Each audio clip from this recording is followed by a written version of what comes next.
The environmental extremes we see in images online or even in our own neighborhoods are increasingly reflected in the art world.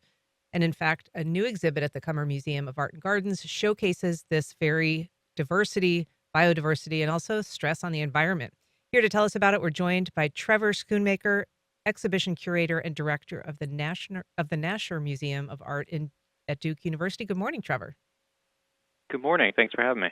So the theme of this exhibition is natural environments under stress. How did you select the artists for this?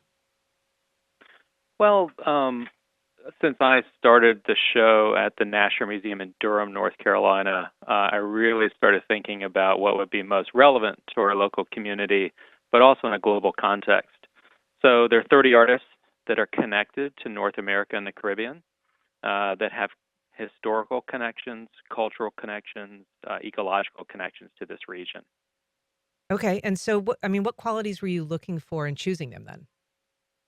Oh, well, the theme of the show really is about our relationship to the natural world. So what sets us apart a little bit from other environmental exhibitions is this is an exhibition that helps remind us that we're part of the natural world. It's not something outside that we visit on the weekends.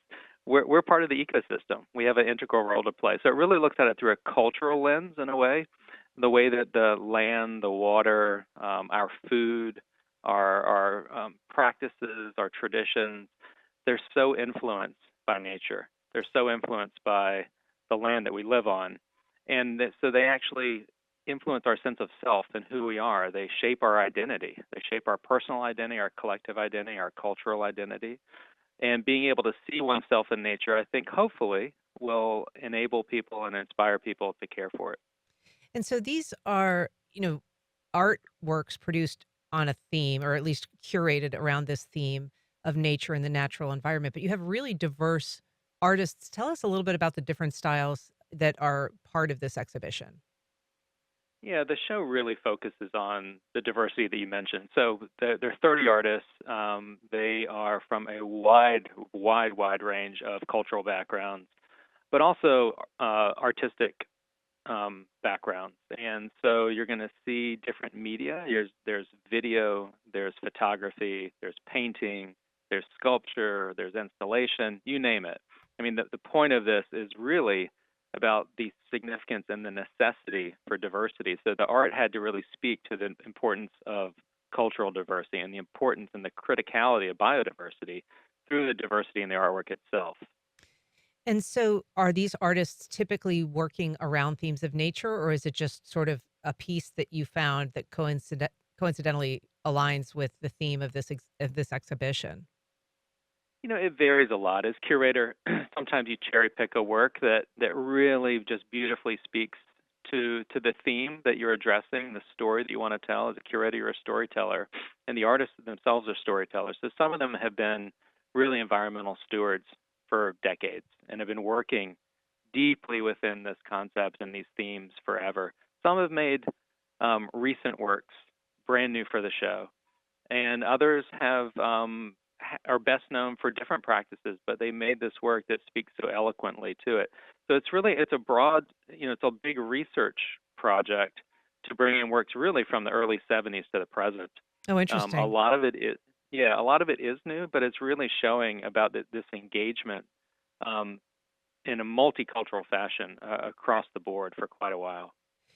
So there've been exhibits in town before. I particularly think of Gideon Mendel, who does portraits after floods. He did a series called Drowning World, and then I think he kind of moved on to forest fires and fires that were claiming, um, huge swaths of land because of environmental stressors.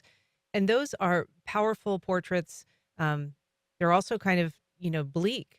And I wondered if you were Yeah. trying to come up with a mood for this exhibition, one way or the other, in terms of framing, threats to the environment. Yeah.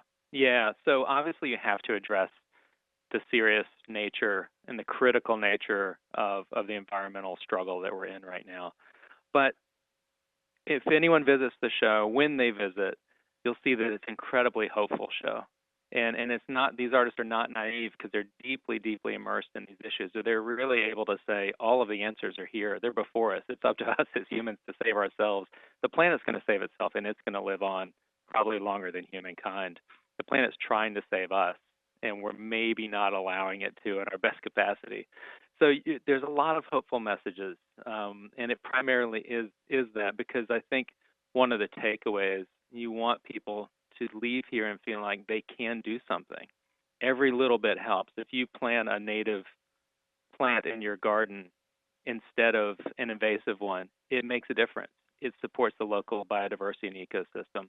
So just those little gestures, and even just realizing the things that we've been doing for generations in our families and our communities have this deep connection to nature, and we've forgotten that, and disconnected from nature in ways. So this is an ability to sort of pull ourselves back in, reconnect with the land, reconnect with the environment. All right.